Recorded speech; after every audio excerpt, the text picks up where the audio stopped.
Maşallah.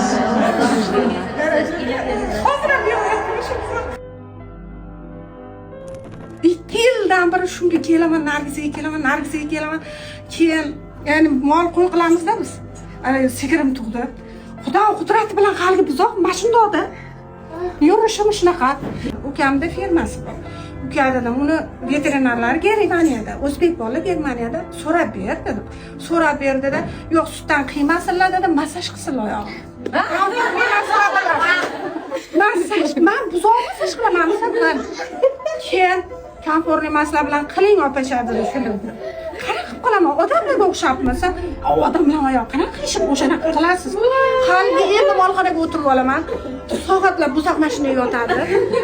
Bir hafta mashinaqa qilaman, oyoqni mashinaga qilaman.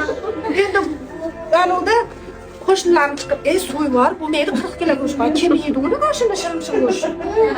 Keyin so'ymayman dedim. Mashina dedim, yurg'izaman men. Qo'yilgan massaj bor. Bo'kib qolgan qo'yga gastrovit ichirib, qornini tepaga qilib massaj qilarmiz. Keyin uchini yurg'izib yuborar ekan. Qarang, massajni qanchalik nimasi kuchli-da. O'shani Xudoning qudrati bilan keyin yopishdim Nargizaga. Pula bildirmasdan buzog'i sotib, bor mana massajga, mana senga pul dedi. Keyin keldim inshaalloh.